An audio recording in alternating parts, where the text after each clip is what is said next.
Welcome to my YouTube channel physics with MH. और आज के लेक्चर में वेक्टर वाले चैप्टर में हम आपके लिए लाए हैं addition of vector by rectangular component. ठीक है, इससे पिछले वाले लेक्चर में हमने रेक्टेंगुलर कंपोनेंट को और कंपोनेंट ऑफ अ वेक्टर को बिल्कुल सिंपल तरीके से एक्सप्लेन किया था। ठीक है, और आज उसी तरीके को, उसी कंसेप्ट को, उसी कंपोनेंट्स को यूज़ करके हम एडिशन ऑफ वेक्टर पढ़ने वाले हैं। पिछले वाले लेक्चर में हमने कहा था कि इस चैप्टर में हम वेक्टर अलजेब्रा को सीखते हैं, एडिशन ऑफ वेक्टर को, मल्टीप्लिकेशन ऑफ वेक्टर को सीखते हैं और सब्ट्रैक्शन ऑफ वेक्टर को सीखते हैं। तो यहाँ तक जो लेक्चर हो गए हैं वो तो addition of vector by head to tail rule हो गए हैं, और आज का लेक्चर भी एडिशन ऑफ वेक्टर पर है। लेकिन मेथड कौन सा है? रेक्टेंगुलर कंपोनेंट वाला मेथड है। रेक्टेंगुलर कंपोनेंट कौन से होते हैं पिछले वीडियोज़ में डिस्कस किए गए हैं। नहीं देखा तो उस वीडियोज़ को लाजमी देखें। और आज के वीडियो में हम पढ़ने वाले हैं addition of vector by rectangular component. ये है analytical method for addition of vector is called addition of vector by rectangular component. जब हम वेक्टर की एनालिसिस करके उनके पार्ट्स को ऐड करते हैं, उनकी एनालिटिक करके उनके पार्ट्स को ऐड करते हैं, यानी कि एक्स कंपोनेंट को एक्स कंपोनेंट के साथ, वाई कंपोनेंट को वाई कंपोनेंट के साथ ऐड करते हैं और रिजल्टेंट ऑब्टेन करते हैं, तो इस प्रोसेस को, इस टाइप ऑफ एडिशन को, इस मेथड ऑफ एडिशन को कहते हैं rectangular component, addition of vector by rectangular component. Explanation की तरफ बढ़ते हैं। We have to add the following vector by rectangular component. हमारे पास एक वेक्टर ए है, एक वेक्टर बी है, इन दोनों को ऐड करना है। ऐड उसी तरीके से करेंगे जिस तरह से हेड टू टेल रूल के मुताबिक किया था। ठीक है, तो अब देखें, ये एक कार्टेशियन कोऑर्डिनेट सिस्टम लिया है, इसी डायरेक्शन में, जिस डायरेक्शन में ये था, ये ए लिया है, और उसी डायरेक्शन में हेड टू टेल रूल के मुताबिक सेकंड वेक्टर का जो टेल होता है पहले वेक्टर के हेड पर रखा गया है। ठीक है, तो ये देखें, वेक्टर ए को और वेक्टर बी को हमने ऐड किया है according to head to tail rule.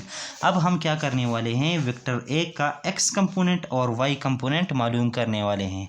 उसके लिए हम क्या करेंगे? वेक्टर ए के हेड से एक परपेंडिकुलर लाइन एक्स एक्सिस पे ड्रा करेंगे, तो ये वाला परपेंडिकुलर लाइन इस ए वेक्टर का हमें ए वाई कंपोनेंट देगा, यानी कि वाई कंपोनेंट देगा, और उसको हम ए वाई कहेंगे।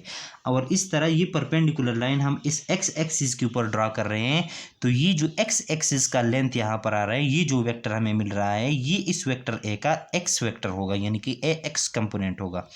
वेक्टर ए का एक्स कंपोनेंट होगा और उसको हम ए एक्स कहेंगे। इसी तरह वेक्टर बी ये आ गया है, तो इस वेक्टर बी को अब हम अगर एनालिसिस करें, इसकी एनालिसिस यानी कि इसके एक कंपोनेंट, तो इसकी हेड से एक परपेंडिकुलर ड्रा किया, ये वाला। ठीक है, चूंकि यहाँ से यहाँ तक एक्स एक्सिस पर ये ए एक्स कंपोनेंट था, तो यहाँ से यहाँ तक इस परपेंडिकुलर लाइन तक ये बी एक्स होगा।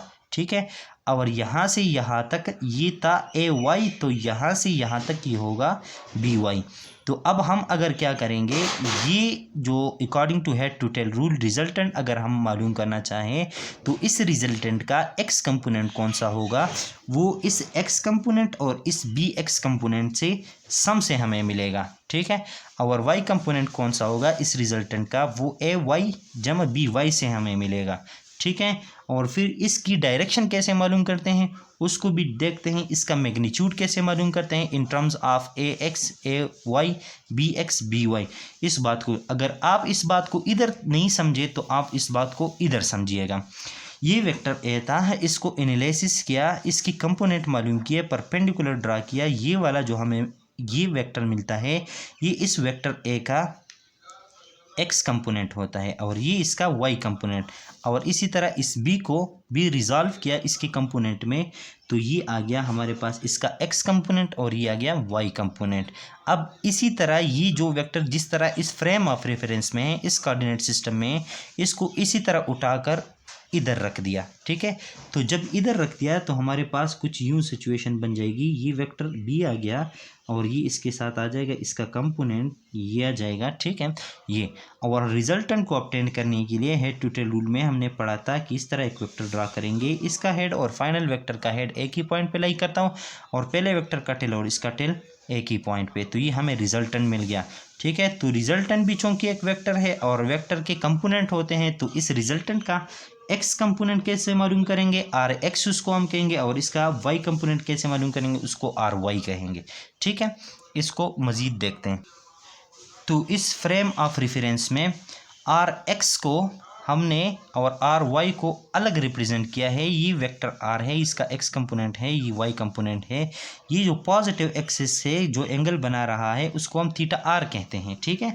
अब इस यहाँ पर इस वेक्टर का अगर हम मैग्नीट्यूड मालूम करना चाहें तो ये राइट एंगल ट्राइंगल बन रहा है, ये फिगर जो आपको नज़र आ रहा है, ठीक है।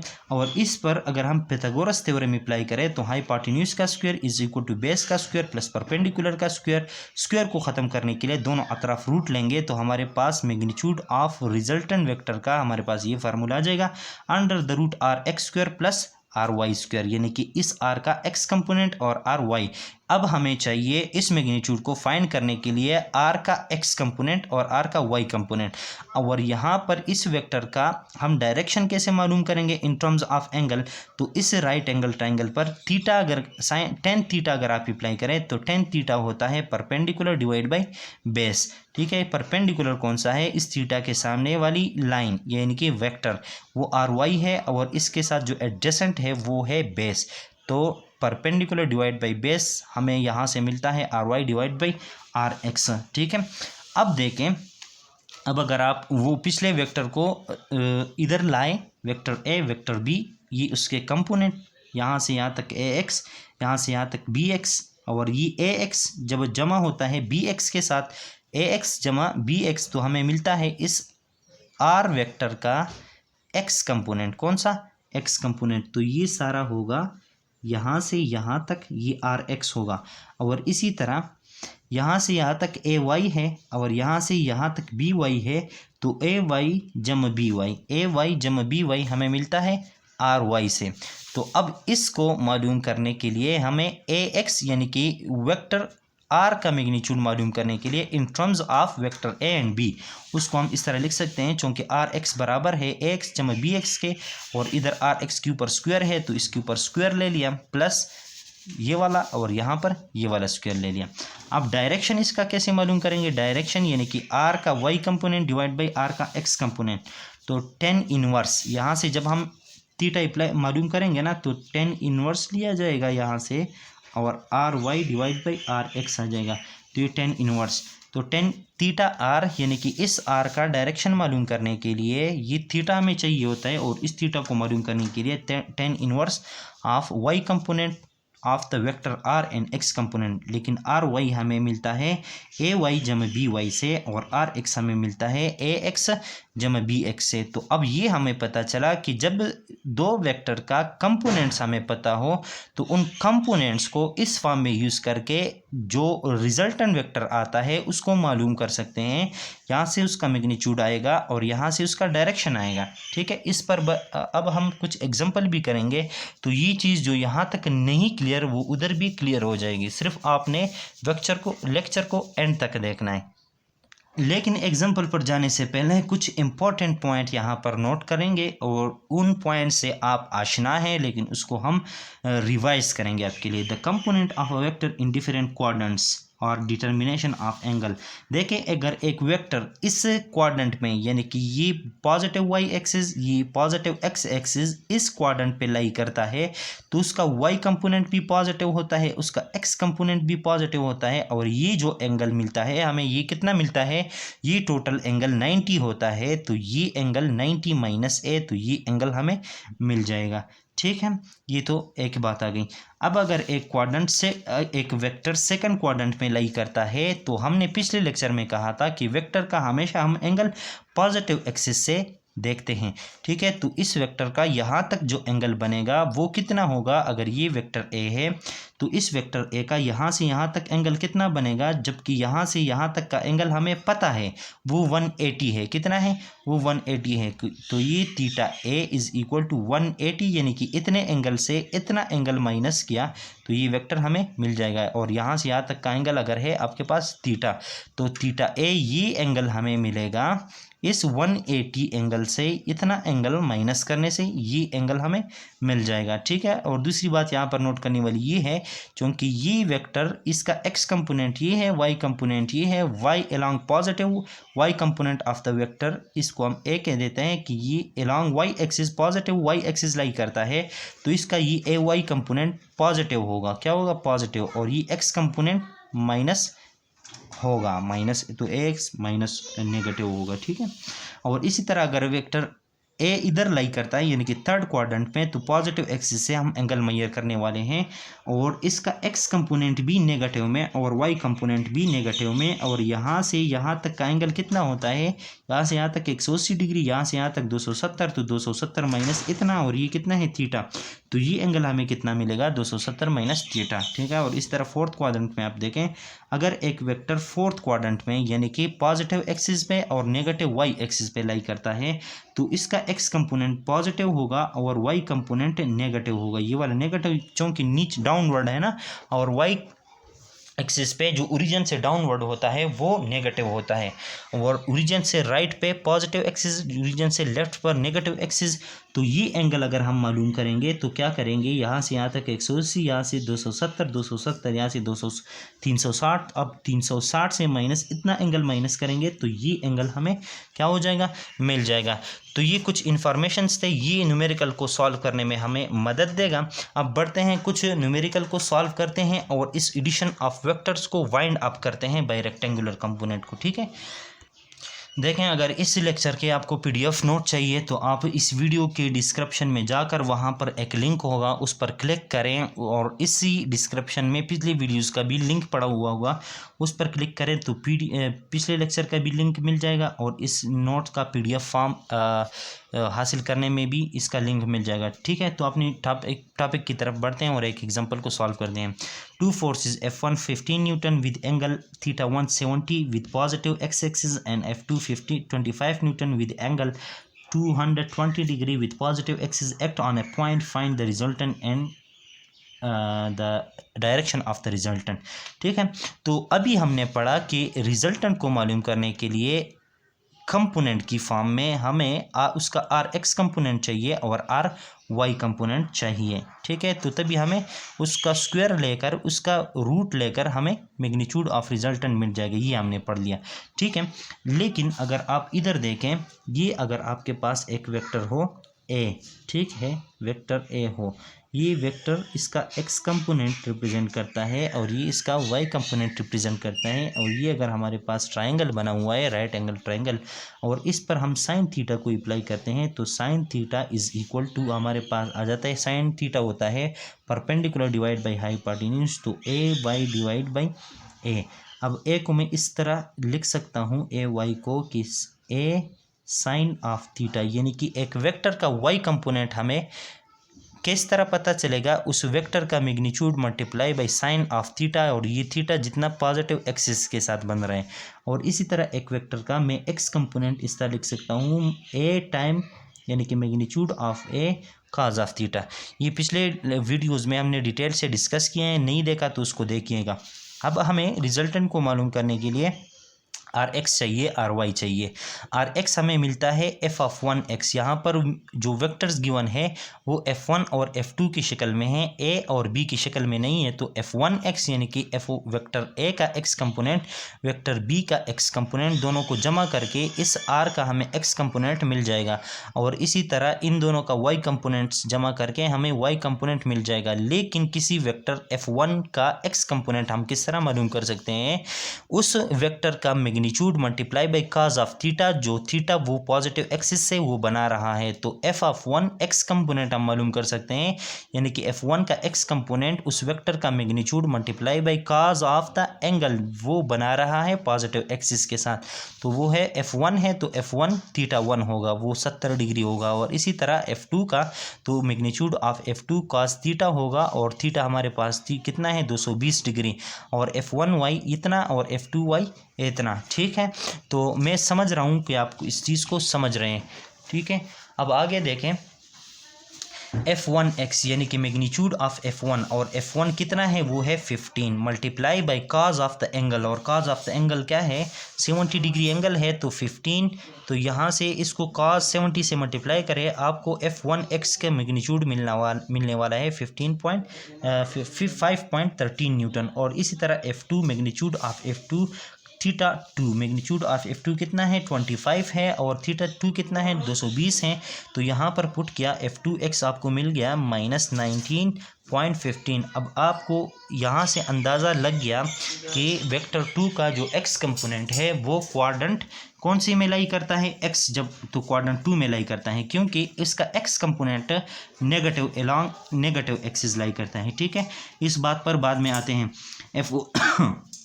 सॉरी फॉर दैट, F1y कितना होगा, F1y होगा, F1y है F1 साइन ऑफ थीटा 1, तो F1 साइन ऑफ थीटा 1 आपके पास आ जाएगा। F1 15 साइन थीटा 1 कितना है 70 है, इन दोनों को साइन 70 से मल्टीप्लाई किया 14 पॉइंट इतना मिल गया। ठीक है, और यहाँ पर आकर F2 कितना है, F2 is equal to F2 sine theta 2, F2 कितना है 25 है और थीटा 2 कितना है 22 डिग्री है। ठीक है, तो ये सब कुछ करके हमें F1y F2y F1x F2x की वैल्यू मिल गई। अब F1x F2x बराबर है Rx के, किस चीज़ के, Rx के। F1x प्लस F2x Rx के बराबर हैं।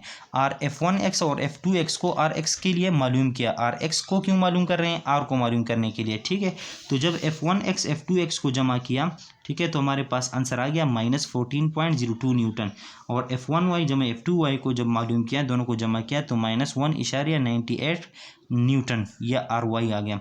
अब x component of the R हमें मिल गया और y component of the R हमें मिल गया। अब हमें R आसानी से मिल जाएगा, इन दोनों को जमा करके स्क्वायर लेकर रूट लेंगे तो R हमें मिल जाएगा। तो अब देखें, रूट के अंदर x कंपोनेंट यानी Rx जो कितना आया था -14.02 न्यूटन और प्लस कितना RY कितना था -1.98 स्क्वायर, ये रूट ले लिया, इसका R जो हमारे पास आ गया, ये जमा करके स्क्वायर लेकर रूट ले लिया, तो R का मैग्नीट्यूड हमारे पास कितना आएगा 14.16 न्यूटन। अब R का डायरेक्शन मालूम करने के लिए यानी कि tan inverse of RY component divide by X component, RY component कितना आया है, RY कंपोनेंट आया है 1.98 न्यूटन और डिवाइड बाय RX, इसके ऊपर डिवाइड किया गया तो थीटा हमारे पास 8 डिग्री आ गया। अब आप देखें कि क्या हो रहा है, both the component of R is negative. देखिए R के जो दोनों कंपोनेंट हैं यानी कि रिजल्टेंट वेक्टर का दोनों जो कंपोनेंट है RY और RX दोनों नेगेटिव है, तो इसका मतलब है कि वेक्टर जो है R वो कौन से क्वाड्रेंट में लाई करता है, जहाँ पर दोनों क्या हो नेगेटिव, यहाँ पर दोनों पॉजिटिव होता है, यहाँ पर x नेगेटिव होता है, y पॉजिटिव होता है, यहाँ पर x भी राइट हैंड साइड पे और y, तो वेक्टर रिजल्टेंट वेक्टर इधर इस क्वाड्रेंट में लाई करता है, क्योंकि इसका x कंपोनेंट भी ये वाला ये भी नेगेटिव आया है और ये भी नेगेटिव आया है। ठीक है, तो दोनों तो कहाँ पर लाई करता है रिजल्टेंट वेक्टर, यहाँ पर लाई करता है। ठीक है, तो अब इस रिजल्टेंट वेक्टर का पॉजिटिव एक्सिस से कितना एंगल है उसको मालूम करेंगे और उसके लिए हमने क्या किया कि हमें इस एंगल का पता हो। अब देखें तो उसको हम किस तरह मालूम कर सकते हैं कि 180 तक यहाँ है ना, और यहाँ से जो हमने एनालिसिस करके जो हमें एंगल मिला 8 डिग्री, वो कौन सा एंगल है, वो ये वाला एंगल है, ये वाला, मतलब इधर मैंने ड्रा किया है। ठीक है, रिजल्टेंट वेक्टर थीटा R जो पॉजिटिव यहाँ से यहाँ तक 180 और यहाँ पर वो थर्ड क्वाड्रेंट में लाई करता है, तो ये एंगल कितना है, ये हमारे पास आ गया 80 डिग्री। तो 180 जमा 8 अप्रोक्सीमेटली आ गया 188 डिग्री, तो ये रिजल्टेंट आ गया। और इसका ये है डायग्रामेटिकली एक्सप्लेनेशन F1 जो कि 70 एंगल पर इस डायरेक्शन में लाई करते हैं इसका मैग्नीट्यूड, और F2 इसके साथ 220 डिग्री का एंगल बनाकर इस डायरेक्शन में, और इनका रिज़ल्ट ऑब्टेन करने के लिए यहाँ पर रिजल्टेंट ड्रा किया। ठीक है, और ये जो हम ड्रा कर रहे हैं ऐसे नहीं ड्रा कर रहे हैं, ठीक है, ये पिछले 2 लेक्चर जो हमने पढ़े हैं उनकी रोशनी में ड्रा कर रहे हैं, ये रिजल्टेंट वेक्टर आ गया। तो ये था इसका एक्सप्लेनेशन इस एग्जाम्पल का, और किस तरह हम एक रिजल्टेंट को ऑब्टेन करते हैं जब हमें क्या गिवन हो, वेक्टर 1 का मैग्नीट्यूड और उसका एंगल पॉजिटिव एक्सिस के साथ, वेक्टर 2 का मैग्नीट्यूड और उसका एंगल पॉजिटिव एक्सिस के साथ, तो हम रिजल्टेंट वेक्टर किस तरह मालूम करते हैं। एक एग्जांपल को और देखते हैं और फिर इस लेक्चर को वाइंड अप करते हैं और फिर मिलते हैं नेक्स्ट लेक्चर में। ये क्वेश्चन मैंने आपके बुक के असाइनमेंट से लिया है, उसको असाइनमेंट की शक्ल में गिवन है ये क्वेश्चन। एक फोर्स है 20 न्यूटन जो एंगल बना रहा है 30 डिग्री का पॉजिटिव एक्सिस के साथ, और एक फोर्स है 30 न्यूटन जो एंगल बना रहा है पॉजिटिव एक्सिस के साथ 150 डिग्री का पॉजिटिव। तो आपने रिजल्टेंट मालूम करना है और रिजल्टेंट का डायरेक्शन। रिजल्टेंट को मालूम करने के लिए आपको R x component R y component का पता होना चाहिए। आर एक्स होता है पहले वेक्टर का एक्स कंपोनेंट जमा दूसरे वेक्टर का एक्स कंपोनेंट ये, और आर वाई होता है पहले वेक्टर का वाई कंपोनेंट दूसरे वेक्टर का वाई कंपोनेंट, ठीक है, जमा करके। तो किसी वेक्टर f1 का हम x कंपोनेंट किस तरह मालूम करते हैं, उस वेक्टर का magnitude multiply by cos of theta 1, और y कंपोनेंट किस तरह मालूम कर सकते हैं, उसी वेक्टर का magnitude multiply by sine theta जो पॉजिटिव एक्सिस के साथ बना रहे हैं, और इसी तरह वेक्टर 2 के लिए, ठीक है। और डायरेक्शन ऑफ इसको मालूम करने के लिए क्या करेंगे, वो पिछले हमने ये फार्मूला पढ़ लिया, ठीक है। तो f1x इज इक्वल टू होगा f1 क्या है, f1 है 20 न्यूटन, क्या है 20 न्यूटन, और cos ऑफ थीटा, और थीटा कितना है 30 डिग्री, तो 20 मल्टीप्लाई बाई cos 30 f1x हमें मिल गया। cos 30 को साइंटिफिक कैलकुलेटर से मालूम करें f1x आपको इतना मिल गया, ठीक है। और इसी तरह f2 का मैग्नीट्यूड डिग्री थीटा का जो है वो है कितना डिग्री है, वो है theta 2 150 degree with positive axis. तो f2 आपके पास ये आ जाएगा, ठीक है, वो आ गया हमारे पास -25 9 पॉइंट। इस तरह f1y को मालूम किया, वो इतना आ गया है, f2y को मालूम किया, ये सब वैल्यूज़ इन फार्मूले में पुट कर वो ये आ गया है, ठीक है। अब rx को f1x प्लस f2x को जमा करके rx मिल जाएगा, f1x इतना है f2x इतना है, दोनों को जमा किया आपके पास आ गया +8.66, ठीक है। और ry f1y f2y को जमा किया 10 + 25 न्यूटन आ गया। तो r का हमारे पास मैग्नीट्यूड आ जाएगा 8.66 का स्क्वायर प्लस 25 का स्क्वायर उसका रूट, तो इसका हमारे पास आ गया 26.46 न्यूटन, ठीक है। और इसका डायरेक्शन कैसे मालूम करेंगे कि 25 डिवाइड बाई यानी कि y component divide by x y कितना है ये है, और x कितना है ये है, डिवाइड किया उसका 10 इनवर्स आ गया -70.90 डिग्री आया है, ठीक है। तो आप देखें इसको कि ये वेक्टर कौन से क्वाड्रेंट में लाई करता है। अगर इस आर एक्स का जो हमारे पास कंपोनेंट है वो किधर लाई करता है, इधर मैं देख लूँ इसको एक मरतबा कि आर एक्स कंपोनेंट जो है वो प्लस इतना है और आर ये इतना है।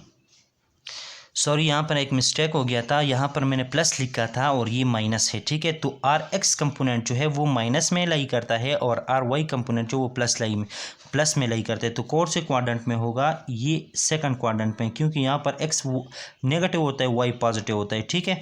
तो जब मतलब ये है कि ये वेक्टर जो है ये इस क्वाड्रेंट में लाई करता है, कौन से क्वाड्रेंट में, इस क्वाड्रेंट में। तो इसका पॉजिटिव एक्सिस के साथ कितना एंगल होगा, जबकि ये एंगल हमें पता है ये 180 है, और ये एंगल हमें इस एनालिसिस से मिल गया 70.09 डिग्री, ठीक है, मतलब 71 डिग्री आप इसको कह सकते हैं। तो पॉजिटिव एक्स के साथ ये जो एंगल है 180 डिग्री का, इससे माइनस करें ये वाला एंगल, और ये वाला कितना है, ये है, ठीक है। तो 180 से इतना माइनस किया 109.10 डिग्री जो आर वेक्टर बना रहा है इस पॉजिटिव एक्सिस के साथ। तो ये इसका है आंसर, ठीक है। मिलते हैं नेक्स्ट वीडियो में, अपना भी ख्याल रखिएगा, अपने पेरेंट का भी और अपने इस चैनल का भी, in the form of subscription, like और शेयर की शक्ल में, ठीक है। मिलते हैं नेक्स्ट वीडियो में, खुदा हाफिज़।